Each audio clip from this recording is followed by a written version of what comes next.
Hello student आज आम class 10 acid कारगर लवन এই চেপ্টাৰটোৰ অনুশীলনীৰ 13 নম্বৰ কুৱেশ্যনটো আজি আমি আলোচনা কৰিম। কুৱেশ্যনত কি কৈছে পঢ়িছ? কুৱেশ্যনত কৈছে প্লাষ্টাৰ অফ পেৰিছক যদিও বাষ্প সোমাব নোৱাৰা পাত্ৰত থ'ব লাগে কিয়? ব্যাখ্যা কৰিব লাগে। সো আমি এনসাৰটো কেনেদৰে লিখিম? সো এনসাৰটো হৈছে যে প্লাষ্টাৰ অফ পেৰিছ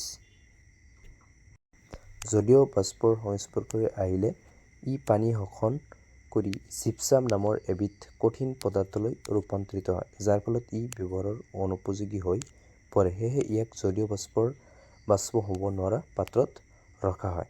সো ইয়াত কথা হৈছে plaster of Paris. Plaster of Paris হৈছে এনেকুৱা এটা পদাৰ্থ মানে পাউডাৰ জাতীয় পদাৰ্থ। ঠিক আছে, ইয়াক কি কৰে ডাক্তৰে কি কৰে ভঙা হাড়, তাৰমানে যদি হাত ভৰি ভাঙি যায় তেন্তে ইয়াক জোৰ দিবৰ কাৰণে ইয়াক ব্যৱহাৰ কৰা হয়। কিন্তু যদি ইয়াক কি কৰোঁ আমি জলীয় বাষ্পত ৰাখি দিওঁ তেন্তে কি হৈ যাব, এই জলীয় বাষ্পৰ পৰা পানী শোষণ কৰিব আৰু জিপসামলৈ পৰিৱৰ্তন হ'ব। আৰু জিপসাম হৈছে এটা কঠিন পদাৰ্থ, গোটা পদাৰ্থ, টান পদাৰ্থ। সো ইয়ালৈ ৰূপান্তৰিত হৈ যায়, যাৰ ফলত ইয়াক কি কৰিব নোৱাৰে ডক্তৰে ব্যৱহাৰ কৰিব নোৱাৰে, মানে ব্যৱহাৰৰ অনুপযোগী হৈ পৰে। সেয়েহে ইয়াক জলীয় বাষ্প সোমাব নোৱাৰা পাত্ৰত ৰখা হয়। ঠিক আছে, সো তোমালোকে এইটো লিখি লোৱা। যদি মানে এনসাৰটো সৰু লাগে তেন্তে তোমালোকে আৰু এটা আনসাৰ আছে, এইটো লিখিব পাৰা।